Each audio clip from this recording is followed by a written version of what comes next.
Hello friends, ತಮಗೆಲ್ಲರೂ ಕೂಡ ಜ್ಞಾನಕಾಶಿ ಅಕಾಡೆಮಿಗೆ ಸ್ವಾಗತ. ಈ ಒಂದು ಕ್ಲಾಸ್ನಲ್ಲಿ 9ನೇ ತರಗತಿಯ ಅಧ್ಯಾಯ 5 ಯೂಕ್ಲಿಡ್ನ ರೇಖಾಗಣಿತದ ಪ್ರಸ್ತಾವನೆ, ಈ ಒಂದು ಚಾಪ್ಟರ್ನಲ್ಲಿ ಬರುವಂಥ ವ್ಯಾಖ್ಯೆಗಳು, ಸ್ವಯಂ ಸಿದ್ಧಗಳು ಮತ್ತು ಆಧಾರ ಪ್ರತಿಜ್ಞೆಗಳ ಬಗ್ಗೆ ಈ ಒಂದು ಕ್ಲಾಸ್ನಲ್ಲಿ ಡಿಸ್ಕಸ್ ಮಾಡೋಣ.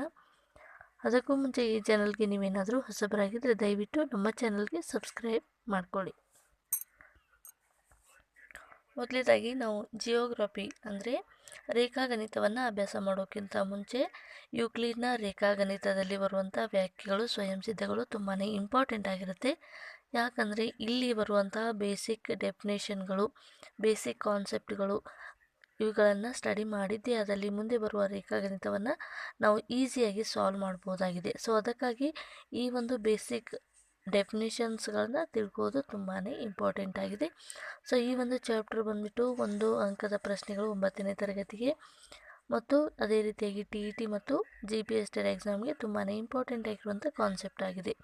ಓಕೆ, ಇದನ್ನು ಗಮನ ಇಟ್ಟು ಈ ಒಂದು ಯೂಕ್ಲಿಡ್ನಲ್ಲಿ ಬರುವಂಥ, ಯೂಕ್ಲಿಡ್ ಅವರು ಹೇಳಿರುವಂಥ ರೇಖಾಗಣಿತದಲ್ಲಿ ಬರುವಂಥ ಇಂಪಾರ್ಟೆಂಟ್ ಕಾನ್ಸೆಪ್ಟ್ಗಳನ್ನು ಗಮನ ಇಟ್ಟು ಕಲಿತಾ ಹೋಗಿ. ಓಕೆ, ಯೂಕ್ಲಿಡ್ನ ವ್ಯಾಖ್ಯೆಗಳು ಬರ್ತಿದ್ದಾವೆ ಇಲ್ಲಿ ಈ ಒಂದು ಕಾನ್ಸೆಪ್ಟಲ್ಲಿ. ಈ ಒಂದು ಹಿನ್ನೆಲೆ ಬಗ್ಗೆ ತಿಳ್ಕೋಕ್ಕಿಂತ ಮುಂಚೆ ನಾವು ಏನು ಮಾಡಬೇಕಂದ್ರೆ, ಈ ಒಂದು ಯೂಕ್ಲಿಡ್ ಅವರ ಒಂದು ಥೇಲ್ಸ್ ಅವರು ಮತ್ತು ಯೂಕ್ಲಿಡ್ ಅವರು ಈ ರೀತಿಯಾಗಿ ಸೂತ್ರಗಳನ್ನು ಕೊಟ್ಟಿರೋದ್ರಿಂದ ಈ ರೇಖಾಗಣಿತವನ್ನು ನಾವು ಕ್ಯಾಲ್ಕುಲೇಷನ್ ಮಾಡಲಿಕ್ಕೆ ತುಂಬಾ ಹೆಲ್ಪ್ ಆಗುವಂಥದ್ದು. ಸೊ ಯೂಕ್ಲಿಡ್ನಲ್ಲಿ ವ್ಯಾಖ್ಯೆಗಳು ಮತ್ತು ಸ್ವಯಂ ಸಿದ್ಧಗಳು ಮತ್ತು ಆಧಾರ ಪ್ರತಿಜ್ಞೆಗಳಾಗಿ ಮೂರು ರೀತಿಯಾಗಿ ವಿಭಾಗವನ್ನು ಮಾಡಿದ್ದಾರೆ. ಸೊ ನಾವೀಗ ಇದನ್ನು ನೋಡೋದಾದರೆ ಯಾವ ರೀತಿಯಾಗಿ ಡೆಫಿನೇಷನ್ಗಳು ಬರ್ತವೆ ಅಂತ ನಾವು ನೋಡೋದಾದರೆ, ಇಲ್ಲಿ ತುಂಬಾ ಇಂಪಾರ್ಟೆಂಟ್ ಆಗಿರುವಂಥ ಕಾನ್ಸೆಪ್ಟ್ಗಳು.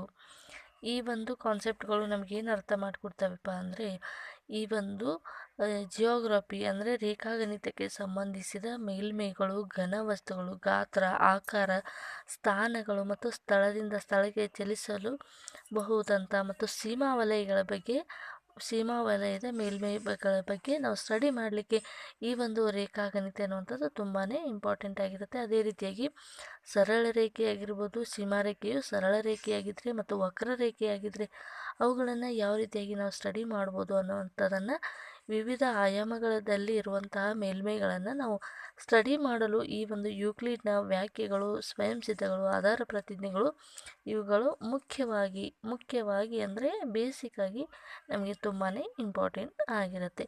ಸೊ ಇವಾಗ ನಾವು ಕೆಲವೊಂದು ಎಲಿಮೆಂಟ್ಸ್ ಅಥವಾ ವ್ಯಾಖ್ಯೆಗಳನ್ನು ಅಥವಾ ಹೇಳಿಕೆಗಳನ್ನು ನೋಡೋದಾದರೆ ಈ ರೀತಿಯಾಗಿದ್ದಾವೆ.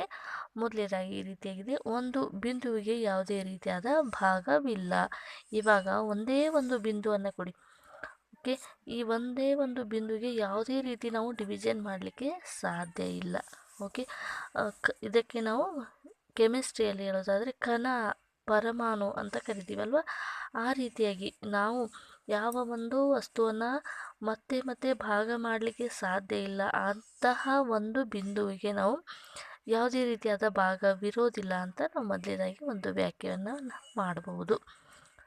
ಅದೇ ರೀತಿಯಾಗಿ ಎರಡನೇದು ನೋಡಿ, ಒಂದು ರೇಖೆ ಎಂದರೆ ಅಗಲರಹಿತ ಉದ್ದ.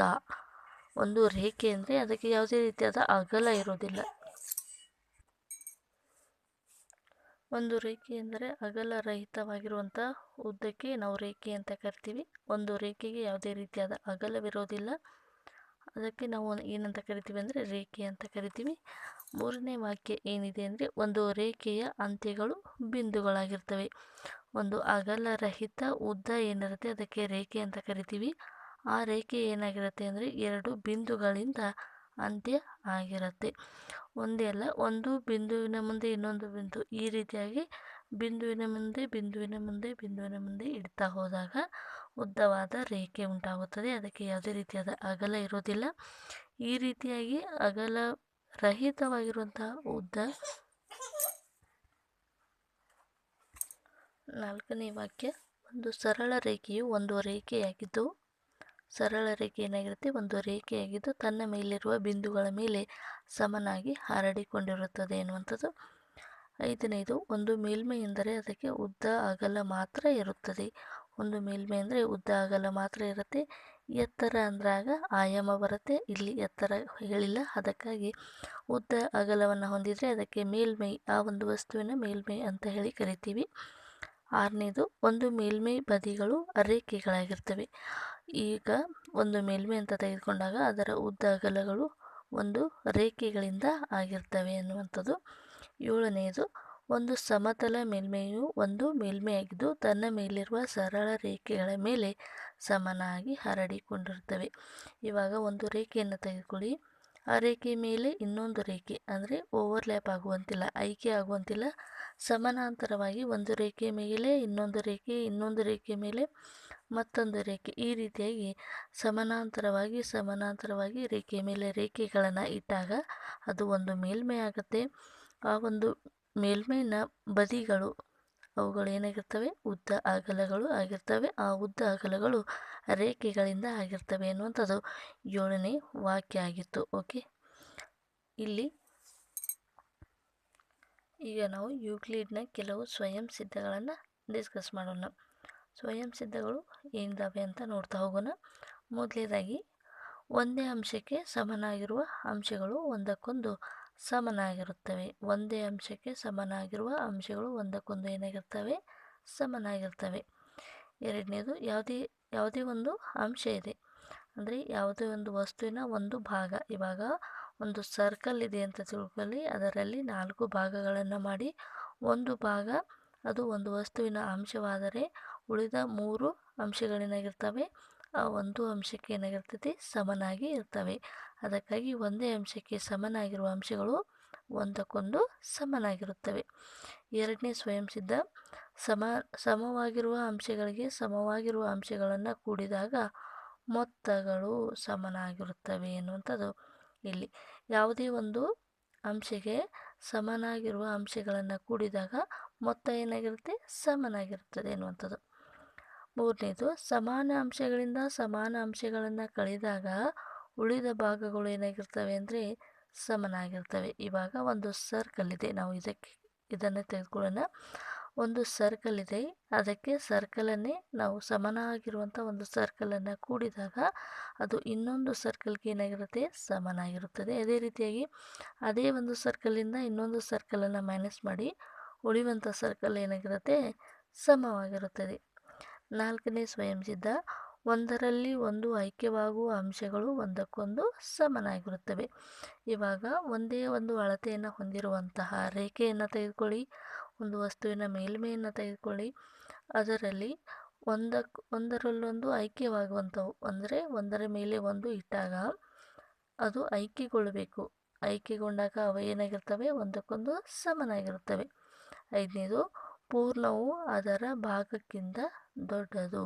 ಪೂರ್ಣ ಎನ್ನುವಂಥದ್ದು ಒಂದು ಭಾಗಕ್ಕಿಂತ ದೊಡ್ಡದಾಗಿದೆ ಎನ್ನುವಂಥದ್ದು ಇಲ್ಲಿ ಹೇಳ್ತಾ ಇದೆ.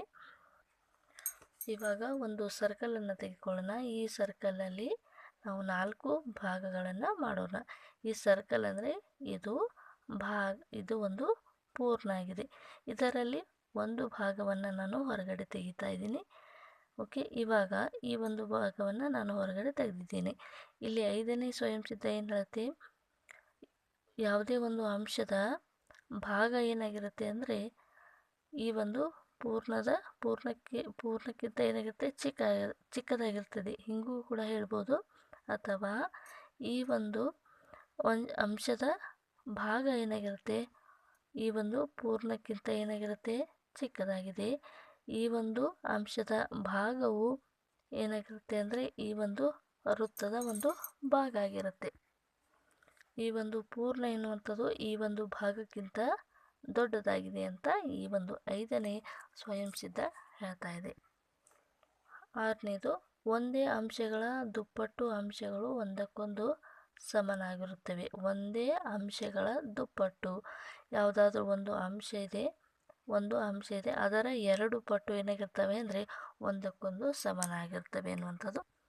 ಇವಾಗ ನಾವು ಫಾರ್ ಎಕ್ಸಾಂಪಲ್ x = 2x ಅಂತ ತೆಗೆದುಕೊಳ್ಳೋಣ. ಇವಾಗ x ಎನ್ನುವಂಥದ್ದು ಒಂದು ಅಂಶ, ಅದಕ್ಕೆ ಸಮನಾಗಿ ಇದರ ದುಪ್ಪಟ್ಟು ಅಂದರೆ 2 ಪಟ್ಟು 2x ಆಗಿರುತ್ತೆ. ಈ 2x ಏನಿರ್ತವೆ ಇದನ್ನು ನಾವು x ಅಂತ ಬರೀಬೋದಾ. ಹಾಗಾಗಿ ಈ ಒಂದು ಅಂಶ ಏನಿರುತ್ತೆ ಅದರ ದುಪ್ಪಟ್ಟು ಒಂದಕ್ಕೊಂದು ಏನಾಗಿರ್ತವೆ, ಸಮನಾಗಿರ್ತವೆ. ಯಾವುದೇ ಒಂದು ಅಂಶ ಇದೆ ಇದರ 2 ಪಟ್ಟು ಏನಾಗಿರ್ತವೆ, ಅವುಗಳಲ್ಲಿ ಇರುವಂಥ ಅಂಶಗಳು ಒಂದಕ್ಕೊಂದು ಏನಾಗಿರ್ತವೆ, ಸಮನಾಗಿರ್ತವೆ ಎನ್ನುವಂಥದ್ದು 6ನೇ ಒಂದು ಸ್ವಯಂ ಸಿದ್ಧ ಆಗಿತ್ತು. ನೆಕ್ಸ್ಟ್ 7ನೇದು, ಒಂದೇ ಅಂಶಗಳ ಅರ್ಧದಷ್ಟಿರುವ ಅಂಶಗಳು ಒಂದಕ್ಕೊಂದು ಸಮನಾಗಿರುತ್ತವೆ ಎನ್ನುವಂಥದ್ದು. ಇವಾಗ 7ನೇ ಒಂದು ಸ್ವಯಂ ಸಿದ್ಧವನ್ನು ನಾವು ನೋಡ್ತಾ ಹೋದಾಗ, ಇವಾಗ ಒಂದು ಸರ್ಕಲ್ ಇದೆ. ಈ ಸರ್ಕಲ್ನ 2 ಭಾಗಗಳು ತಂದಾಗ ಇಲ್ಲಿ ಏನು ಹೇಳಿದ್ದಾರೆ, 7ನೇ ಸ್ವಯಂ ಸಿದ್ಧ. ಇವಾಗ ಇದು ಒಂದು ಅಂಶ, ಇದರ ಅರ್ಧದಷ್ಟು, ಇದು ಒಂದು ಅಂಶ ಏನಿದೆ ಇದರ ಅರ್ಧ ಭಾಗವನ್ನು ಮಾಡೋಣ. ಇವಾಗ ಒಂದು ಅಂಶದಲ್ಲಿ ಸಮನಾಗಿ ಅರ್ಧ ಭಾಗವನ್ನು ಮಾಡಿದರೆ ಇವೆರಡು ಏನಾಗಿರ್ತವೆ, ಒಂದಕ್ಕೊಂದು ಸಮನಾಗಿರ್ತವೆ. ಇದೇ 7ನೇ ಒಂದು ಸ್ವಯಂ ಸಿದ್ಧ ಆಗಿತ್ತು. ಈ ರೀತಿಯಾಗಿರುವಂತಹ ಯೂಕ್ಲಿಡ್ನ ಕೆಲವು ಸ್ವಯಂ ಸಿದ್ಧಗಳು ಎಲ್ಲಿ ಹೆಲ್ಪ್ ಆಗುತ್ತವೆ ನಮಗೆ ಅಂತ ನೋಡೋದಾದರೆ, ಕೆಲವು ಸಾಮಾನ್ಯ ಸತ್ಯ ಸಂಗತಿಗಳು ಇವಾಗಿರ್ತವೆ. ಸಮತಲ ಆಕೃತಿಗೆ ಇವು ಅನ್ವಯ ಆಗುವಂಥದ್ದು. ಸಮತಲ ಆಕೃತಿ ಅಂದರೆ ಏನು, ಮೇಲ್ಮೈ. ಒಂದು ತ್ರಿಭುಜದ ವಿಸ್ತೀರ್ಣವು ಒಂದು ಆಯತದ ವಿಸ್ತೀರ್ಣಕ್ಕೆ ಸಮನಾದರೆ ಮತ್ತು ಆಯತದ ವಿಸ್ತೀರ್ಣ ಒಂದು ಚೌಕದ ವಿಸ್ತೀರ್ಣಕ್ಕೆ ಸಮನಾದರೆ ತ್ರಿಭುಜದ ವಿಸ್ತೀರ್ಣವು ಚೌಕದ ವಿಸ್ತೀರ್ಣಕ್ಕೆ ಸಮವಾಗಿರುತ್ತದೆ. ಈ ರೀತಿಯಾಗಿ ನಾವು ಒಂದಕ್ಕೊಂದು ಮೇಲ್ಮೈಗಳನ್ನು ಹೋಲಿಕೆ ಮಾಡಿ ನೋಡುವಂಥ ಸಂದರ್ಭದಲ್ಲಿ ಈ ರೀತಿಯಾದ ಸ್ವಯಂ ಸಿದ್ಧಗಳು ಏನಾಗಿರ್ತವೆ ಅಂದರೆ ನಮಗೆ ಈ ಒಂದು ಸ್ವಯಂ ಸಿದ್ಧಗಳು ಹೆಲ್ಪ್ ಆಗ್ತವೆ. ಓಕೆ, ಈ ರೀತಿಯಾಗಿ ನಾವು ಈ ರೀತಿಯಾದ ಪರಿಣಾಮಗಳನ್ನು ಹೋಲಿಸಬಹುದು, ಒಂದಕ್ಕೊಂದು ಕೂಡಿಸಬಹುದು ಮತ್ತು ಕಳೆಯಬಹುದು. ಈ ರೀತಿಯಾಗಿ ಬೇರೆ ಬೇರೆ ರೀತಿಯಾದ ಪರಿಣಾಮಗಳನ್ನು ಹೋಲಿಸಲು ಸಾಧ್ಯವಿಲ್ಲ. ಉದಾಹರಣೆಗೆ ಯಾವುದನ್ನು ನಾವು ಹೋಲಿಸಲಿಕ್ಕೆ ಸಾಧ್ಯ ಇಲ್ಲ ಅಂತಂದರೆ, ಒಂದು ರೇಖೆಯನ್ನು ಒಂದು ಆಯತಕ್ಕೆ ಸೇರಿಸಲು ಸಾಧ್ಯ ಇಲ್ಲ, ಹೌದಲ್ವಾ? ಅದೇ ರೀತಿಯಾಗಿ ಒಂದು ಕೋನವನ್ನು ಪಂಚಭುಜಾಕೃತಿಯೊಂದಿಗೆ ಹೋಲಿಸಲು ಸಾಧ್ಯವಾಗುವುದಿಲ್ಲ. ಇವುಗಳು ಅನ್ವಯ ಆಗುವಂಥದ್ದು ಯಾವ ರೀತಿ ಅಂದಾಗ, ಒಂದು ತ್ರಿಭುಜ ವಿಸ್ತೀರ್ಣವು ಆಯತಕ್ಕೆ ವಿಸ್ತೀರ್ಣಕ್ಕೆ ಸಮನಾದರೆ ಆಯತದ ವಿಸ್ತೀರ್ಣ ಚೌಕಕ್ಕೆ ಸಮನಾದರೆ ಚೌಕ ಮತ್ತು ಈ ಒಂದು ತ್ರಿಭುಜದ ವಿಸ್ತೀರ್ಣ ಏನಾಗಿರ್ತವೆ, ಸಮನಾಗಿರ್ತವೆ. ಈ ರೀತಿಯಾಗಿ ಬರುವಂಥ ಕೆಲವೊಂದು ಪ್ರಾಬ್ಲಮ್ಸ್ಗಳಿಗೆ ಮೇಲ್ಮೈ ಉದ್ದ ಅಗಲವನ್ನು ಹೊಂದಿರುವಂತಹ ಕೆಲವೊಂದು ಆಯಾಮಗಳಿಗೆ ನಾವು ಇದನ್ನು ಹೋಲಿಕೆ ಮಾಡಿ ಹೇಳುವಂಥದ್ದು. ಓಕೆ ಫ್ರೆಂಡ್ಸ್, ಇಲ್ಲಿ ಯೂಕ್ಲಿಡ್ನ ಭಾಗಾಕಾರದಲ್ಲಿ ಬರುವಂಥ ಪ್ರಮುಖ ವಾಕ್ಯಗಳು ಮತ್ತು ಸ್ವಯಂ ಸಿದ್ಧಗಳು ಈ ರೀತಿಯಾಗಿದ್ದವು. ಮುಂದಿನ ಒಂದು ಕ್ಲಾಸ್ನಲ್ಲಿ ಇಲ್ಲಿ ಬರುವಂಥ ಈ ಒಂದು ಯೂಕ್ಲಿಡಿಯನ್ ಚಾಪ್ಟರ್ನಲ್ಲಿ ಬರುವಂಥ ಆಧಾರ ಪ್ರತಿಜ್ಞೆಗಳ ಬಗ್ಗೆ ಡಿಸ್ಕಸ್ ಮಾಡೋಣ. Thank you so much.